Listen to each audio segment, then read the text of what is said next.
Hello everyone, welcome to civil staff Himachal. तो आज हम डिस्कस करने जा रहे हैं इकोनॉमी से रिलेटेड 10 मोस्ट इंपॉर्टेंट क्वेश्चंस जो कि हम एनसीईआरटी बेस्ड हमने स्टार्ट किए हैं लास्ट सेशन से। तो लास्ट सेशन में फर्स्ट और सेकंड चैप्टर से हमने डिस्कस किया है आपके क्वेश्चंस कुछ जिसमें स्कीम्स वगैरह भी इंक्लूडेड रहती है। तो सेकंड चैप्टर जो आपका है वो ह्यूमन रिसोर्स डेवलपमेंट के ऊपर है, ऐसे ही थर्ड चैप्टर है वो आपका पॉवर्टी के ऊपर है। तो उससे रिलेटेड क्वेश्चन जो है हम यहाँ डिस्कस करेंगे। तो यहाँ पे आप देख रहे हैं 10:15 वाली सीरीज में संडे को हम इकोनॉमी से रिलेटेड आपके क्वेश्चंस डिस्कस करते हैं। बाकी पूरा शेड्यूल आपका सेम है। मेंस करंट अफेयर डिस्कस होते हैं दिन में 2:15 ऐसे ही daily current affair 6:15 and so on. तो स्टार्ट करते हैं फर्स्ट क्वेश्चन से। फर्स्ट क्वेश्चन आपका एक स्कीम से रिलेटेड है जो काफी पुरानी है और अभी तक चलती आ रही है। तो आपका consider the following statements about Sarva Shiksha Abhiyan. तो फर्स्ट आपका है to enhance and strengthen the skills and capacity of the existing teachers. Second statement is nationwide cleanliness by 2010। Third है आपका to promote girls education and also the education of differently abled और children with special needs. Fourth statement आपका है to add additional classrooms, toilets, drinking water facilities in the school. तो विच of the above statement is और are the objective of सर्व शिक्षा अभियान, ये आपको बताना है। तो ये स्कीम काफी पुरानी है बट इस स्कीम के थ्रू हम देख रहे हैं कि आपको कुछ भी अगर वर्ड आता है या स्कीम रिलेटेड या करंट अफेयर रिलेटेड, जैसे आपके नेक्स्ट चैप्टर में मिलेनियम डेवलपमेंट गोल्स का जिक्र हुआ है, तो हमें वो गो थ्रू करना है कि वो क्या है, किस चीज से रिलेटेड है। तो इसीलिए वहां पे ये स्कीम मेंशन थी, तो हम इसको डिस्कस कर रहे हैं। तो फर्स्ट आपके कोड यहाँ गिवन है, तो आप कमेंट सेक्शन में आंसर कर सकते हैं। तो यहाँ पे आपका आंसर है, आपको पूछा था ऑब्जेक्टिव, तो वन बाय वन डिस्कस करते हैं। तो आपका फर्स्ट है वो बिल्कुल ऑब्जेक्टिव है। सेकंड जो आपका है नेशन वाइड क्लीनलीनेस, ये आपका इसके अंदर नहीं गिवन था। अब इसमें आपके काफी टाइम रिलेटेड गोल्स थे कि 2010 तक ये अचीव करना है, और उसमें ये सेकंड ऑप्शन आपका नहीं मेंशन था। तो your answer is 1, 3 and 4 are correct. Option B is the correct answer. तो इसका सोल्यूशन देखते हैं। अब ये फ्लैगशिप प्रोग्राम था, तो सर्व शिक्षा अभियान का मतलब क्या है? Universalization of your elementary education. अब इसके ब्रॉड ऑब्जेक्टिव्स क्या थे, और ये 2001 में स्टार्ट हुई है, ये आपका इंपॉर्टेंट है, बहुत पुरानी है। ब्रॉड ऑब्जेक्टिव्स यहाँ पे गिवन है, उसी में कुछ थे आपके open new schools in those habitations where there are no schooling facilities. Second है आपका एग्जिस्टिंग इंफ्रास्ट्रक्चर को इम्प्रूव करना, ऑल्टरनेटिव स्कूलिंग प्रोवाइड करना और न्यू स्कूल्स कंस्ट्रक्ट करना। तो ये सारा इंफ्रास्ट्रक्चर रिलेटेड है, जहां स्कूल नहीं है वहां स्कूल बनाना है। तो ये आपकी 2001 की बात हो रही है। तो बैक देन क्या सिचुएशन थी वो हम इमेजिन कर सकते हैं। ऐसे ही ज़्यादा इंपॉर्टेंट नहीं है, बट ये टेक्स्ट बुक और यूनिफॉर्म्स प्रोवाइड करना जो आपके अभी भी प्रोवाइड होते हैं। अगर आप गवर्नमेंट स्कूल की बात देखें तो बैग्स प्रोवाइड किए जाते हैं आप लोगों को। और यहाँ पे आपका ये ब्रिज करना चाहती है digital divide by offering computer education. तो ऐसे ही किसी भी स्कीम के आपको ब्रॉड ऑब्जेक्टिव जो है वो जरूर पता होने चाहिए। दिस इज एन एग्जाम्पल कि स्कीम्स को आपने कैसे अप्रोच करना है। तो सेकंड क्वेश्चन देखते हैं हम। Which organisation conduct sample surveys to estimate poverty line periodically normally every 5 years। तो बहुत ईजी क्वेश्चन है, आपका मेंशन है ये एनसीईआरटी में, इसलिए यहाँ पे हम कर रहे हैं। फर्स्ट है आपका एनजीओ, सेकेंड है आपका नेशनल पॉवर्टी ऑर्गेनाइजेशन, थर्ड है नीति आयोग, और फोर्थ है आपका नेशनल सैंपल सर्वे ऑर्गेनाइजेशन। तो अगर आपने एनसीईआरटी रफली भी रीड की है या करंट अफेयर्स को आपने देखा है, तो आपको पता होगा कि पॉवर्टी लाइन जो है वो कौन एस्टिमेट करता है, वो डाटा सैंपल डाटा कौन जो है कलेक्ट करता है। तो इसका आंसर है आपका डी, एनएसएसओ। तो एनएसएसओ है वो पीरियोडिकली जो है ये कैलकुलेट करने में मदद करता है एवरी 5 years, और ये सारा डाटा जो है वो आपका एनएसएसओ जो है वो कलेक्ट करता है। नेक्स्ट क्वेश्चन हमारा है who always insisted that India would be truly independent only when poorest of its people become free of human suffering. तो आपके ऑप्शंस हैं पंडित नेहरू, महात्मा गांधी, अब्दुल कलाम या फिर बी.आर. अम्बेडकर। तो काफी इजी क्वेश्चन है। तो कभी कभी आपको ऐसे भी स्टेटमेंट्स कोट कर दी जाती हैं कि किसने ये स्टेटमेंट कही है, तो ये उसी टाइप का क्वेश्चन है, एग्जाम्पल है। तो यहाँ पे आपका आंसर है बी, महात्मा गांधी। ठीक है जी। तो महात्मा गांधी कहते थे कि जब तक लास्ट लाइन में जो इंसान है उसको आप सर्व नहीं करते तब तक आपका नेशन ट्रूली डेवलप नहीं करेगा। तो it is that kind of statement. Next आपका है consider the following statement about Sarva Shiksha Abhiyan के बारे में ही है। फर्स्ट है the legal backing to Sarva Shiksha Abhiyan was provided when free and compulsory education for the children in the age group of 6 to 14 was made a fundamental right in the constitution under article 21A। तो ये सारे points हैं जो आपको trace करने हैं कि ये फैक्ट्स करेक्ट है या नहीं।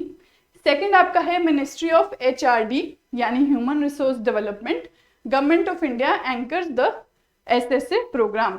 थर्ड है आपका ministry of HRD has been now renamed as Ministry of Education। तो यहाँ पे इस पर्टिकुलर क्वेश्चन में हमने क्या किया है, आपका जो करंट है और स्टैटिक पार्ट है इस स्कीम का उसको मिक्स किया है। कुछ स्टेटमेंट आपकी करंट से है, जैसे आपकी थर्ड है, अगर आपने देखा हो कि इसका नाम चेंज हुआ है या नहीं हुआ है आपको पता है तो आप इसको आंसर कर सकते हैं। तो यहाँ पे आपको बताना है which of the above statement is और are not correct. Not correct is your directive. तो कोड्स आपको गिवन है, तो स्टेटमेंट वाइज डिस्कस करते हैं। आपकी फर्स्ट स्टेटमेंट जो है वहां पे आपको मल्टीपल फैक्ट्स जो हैं वो ट्रेस करने हैं और उसको आंसर करना है। तो यहाँ पे सारे फैक्ट्स आपके करेक्ट थे, बट आपका कहाँ गलती है, article 21A is the correct article. Article 21 तो आपका राइट टू लाइफ है, राइट टू एजुकेशन आपका 21A के थ्रू इंट्रोड्यूस किया गया था। तो बाकी आपकी सेकेंड और थर्ड स्टेटमेंट बिल्कुल करेक्ट है। नॉट करेक्ट पूछा है तो योर आंसर इज ओनली 1। तो डी हमारा आंसर है। तो यहाँ पे बस यही एक गलती है और ये एक इंपॉर्टेंट पॉइंट है कि मिनिस्ट्री ऑफ HRD जो है उसको अब चेंज करके मिनिस्ट्री ऑफ एजुकेशन कर दिया गया है। अब there is no more ministry of HRD। तो नेक्स्ट हमारा है fifth question, which of the following statement is true about poverty line. First is poverty line is universally fixed. Second, poverty line may vary with time and place. Poverty line may vary with time but is consistent with place. D is poverty line exists in socialist countries only।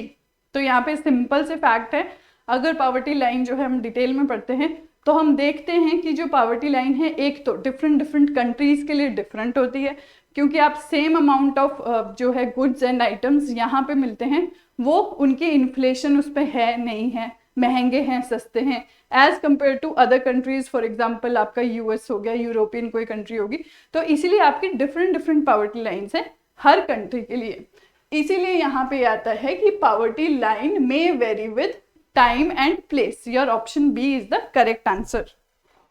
तो यहाँ पे आपका है person जो है वो consider करते हैं हम कि वो पुअर है या नहीं है उसकी इनकम और कंजम्पशन लेवल से। इनकम यानी अगर वो कितना कमाता है, वो अपनी बेसिक नीड्स पूरी कर पा रहा है या नहीं कर पा रहा है। कंजम्पशन लेवल आपने देखा होगा कि आपकी कैलोरिफिक वैल्यू जो है, जो इंसान रूरल एरिया में है वो अराउंड अगर 2400 कैलोरीज कंज्यूम कर पा रहा है या जो अर्बन एरिया में है वो 2100 कैलोरीज कंज्यूम कर पा रहा है, तो इसका मतलब वो आपका अबव पॉवर्टी लाइन है। बट अगर वो इतनी भी कंज्यूम करने में मैनेज नहीं कर पा रहा तो वो बिलो पॉवर्टी लाइन है आपका। तो ये कॉन्सेप्ट है आपका पॉवर्टी लाइन का आइडेंटिफाई करने के लिए कि कौन से लोग जो है आपके बेसिक नीड्स फुलफिल कर पा रहे और कौन से नहीं कर पा रहे। तो यहाँ पे कार का एग्जाम्पल दिया है कि आपका US में कार होना जो है उसको, जिसके पास कार नहीं है उसको पुअर कहा जा सकता है, बट यहाँ पे क्या है आपकी कार इंडिया में अभी भी एक लग्जरी है, जिसके पास कार है उसको क्या है आपका फुलफिल्ड माना जाता है। तो ये एग्जाम्पल से आपको समझाने की कोशिश की है। नेक्स्ट देखते हैं question number 6, why are calorie requirements in rural areas considered to be higher than in urban areas. अब हमने देखा कि रूरल एरियाज में 2400 के अराउंड है और अर्बन एरियाज में 2100, इतना जो कंज्यूम कर पाता है उसको अबव पॉवर्टी लाइन कहा जाता है। क्यों? आपके ऑप्शन है since people living in rural areas engage themselves in more mental work. B है आपका since people living in rural areas do not have balanced meals. C people living in rural areas engage themselves in more physical work, या फिर none of the above. तो इसका simple सा है, बिल्कुल common sense वाला आंसर है, तो आप ऐसे भी आंसर कर सकते हैं। अगर आपने NCERT नहीं भी रीड की है तो इसका आंसर है आपका सी, क्योंकि रूरल एरिया में जो है लोग फिजिकल वर्क में ज़्यादा इन्वॉल्व रहते हैं। तो आंसर इज सी। नेक्स्ट आपका है 7th क्वेश्चन। अब यहाँ पे आपका एक और स्कीम है मिड डे मील स्कीम, जो भी अभी तक चलती आ रही है स्कूल्स में। तो ये क्यों स्टार्ट की गई थी, क्या एम था, आपकी मेंशन थी इस आपके चैप्टर में, तो इसलिए हमने इसके ऑब्जेक्टिव जो है वो यहाँ पे डिस्कस कर रहे हैं। First statement is it is one meal that is provided to all children enrolled in government schools only and supported under SSA, जो कि हम रीड कर चुके हैं. सेकेंड है the objective is to increase the enrolment of children belonging to disadvantage section in the schools. Third आपका है in 2021 mid day meal scheme was renamed as PM Poshan और प्रधानमंत्री पोषण शक्ति निर्माण. तो यहाँ पे आपका क्या गिवन है, आपको करंट का पार्ट भी यहाँ पे गिवन है कि 2021 में क्या हुआ था लेटेस्ट स्कीम में, और ये स्कीम पुरानी तो है ही, तो इसलिए करंट अफेयर्स में बनी थी. तो यहाँ पे आपको करेक्ट पूछा है, ऑप्शंस आपके पास गिवन है. तो फर्स्ट जो है आपका फर्स्ट स्टेटमेंट में दिया है गवर्नमेंट स्कूल्स ओनली, इसीलिए आपकी फर्स्ट स्टेटमेंट है वो इनकरेक्ट हो जाती है. तो यहाँ पे आपको करेक्ट पूछा है, तो योर आंसर इज बी, क्योंकि फर्स्ट है सिर्फ गवर्नमेंट स्कूल्स में ही नहीं, आपके government aided school, local body school, special training centres और मदरसास, तो यहाँ सब पे भी है, सिर्फ गवर्नमेंट स्कूल्स में ही नहीं है. तो ये बिल्कुल करेक्ट है. अब ये भी आप करंट अफेयर से रिलेटेड देख सकते हैं, और मेन ऑब्जेक्टिव आपके क्या थे, एनरोलमेंट इंक्रीज करना, कि एटलीस्ट अगर एक टाइम की मील के लिए ही सही जो पुअर फैमिलीज के बच्चे हैं वो स्कूल आएंगे और एनरोल करेंगे. अब इससे क्या हुआ, आपकी एनरोलमेंट इंक्रीज हुई, अटेंडेंस इंक्रीज हुई, तो ये आपका फर्स्ट से 8th तक के जो बच्चे हैं उनको प्रोवाइड किया गया है. तो उसी बहाने वो बच्चे आते थे और आपकी एनरोलमेंट और एलिमेंट्री एजुकेशन जो है उनको प्रोवाइड होती थी. तो नेक्स्ट आपका ये पोषण अभियान के बारे में आप देखते हैं, तो यहाँ पे आपका यही है, बट आपका एक्सटेंड कर दिया गया है प्राइमरी लेवल और बाल वाटिकास को, प्लस आपके जो पहले मिड डे मील स्कीम्स में कवर होते थे वो भी कवर होते ही हैं. ठीक है जी, तो ये हमारा 7th क्वेश्चन था. 8th क्वेश्चन देखते हैं, which of the following would you consider as poor people. तो बहुत ही इजी क्वेश्चन है. फर्स्ट है आपका लैंडलेस लेबरर्स इन विलेज और people living in overcrowded jhuggis in cities. Second है daily wage workers at construction site and children workers in dhabas. C है आपका beggars with children in tatters, या फिर all of the above. तो यहाँ पे basically आपको बेसिक से समझाने के लिए पॉवर्टी की डेफिनेशन क्रिएट करने की कोशिश की गई कि आप अपने आसपास किसको देखते हैं कि आपको पता चले कि वो पुअर है या नहीं. तो यहाँ पे आपको ये सारे एग्जांपल्स दिए गए हैं. Your example answer is all of the above D. तो कुछ आपके क्राइटेरियाज देखे गए कि इन सबको मिक्स करके अगर ये सब किसी के पास नहीं है तो वो कंसिडर होगा पुअर. जैसे आपका landlessness, unemployment, size of family, illiteracy, poor health and malnutrition, child labour और हेल्पलेसनेस. तो ये विद एग्जांपल्स आपके एनसीईआरटी में एक्सप्लेन किया गया है कि ये पॉइंट्स जिसके पास नहीं है ही और she is considered poor. Next है आपका 9th question, which of the following social groups are most vulnerable to poverty. Most vulnerable यहाँ पे पूछा है. आपके ऑप्शन है एससीज एंड एसटीज, नेक्स्ट है आपका अदर बैकवर्ड क्लासेस, नेक्स्ट है आपका कैजुअल लेबरर्स, या फिर आपका most of the none of the above.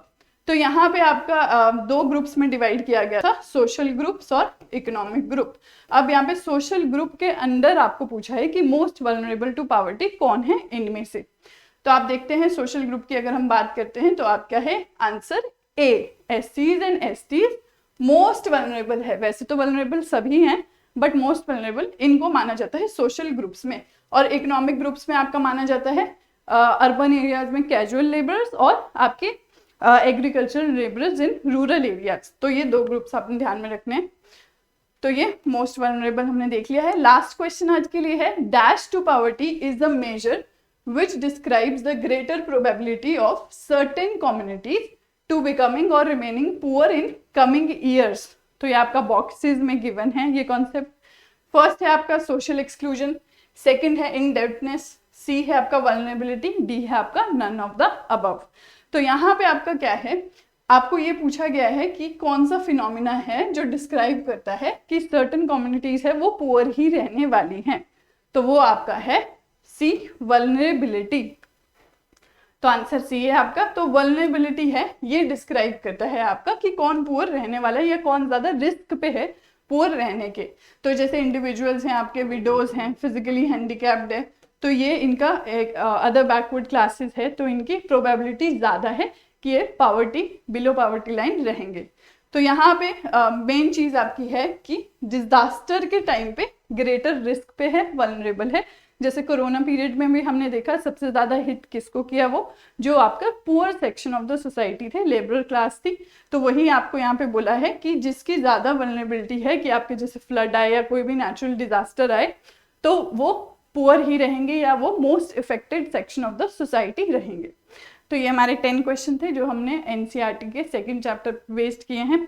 तो वहाँ पे जो भी आपके सर्वे से रिलेटेड डाटा है वो तो पुराना हो चुका है, वो इकोनॉमिक सर्वे से करना इंपॉर्टेंट है, बट इस टाइप की जो स्कीम्स हैं, कुछ कोर कॉन्सेप्ट्स हैं, वो हम यहाँ डिस्कस कर रहे हैं। अब आपका जो है 9th क्लास की एनसीईआरटी तो कंपैरेटिवली इजी है, तो एक बार ही आप उसको रीड करेंगे 4 चैप्टर से तो आपका हो जाएगा। ठीक है जी, तो ये हमारे कुछ फ्री इनिशिएटिव्स है, कुछ पेड इनिशिएटिव्स है, आप ज़रूर देख सकते हैं। आज के लिए इतना ही। Thank you so much and have a nice day.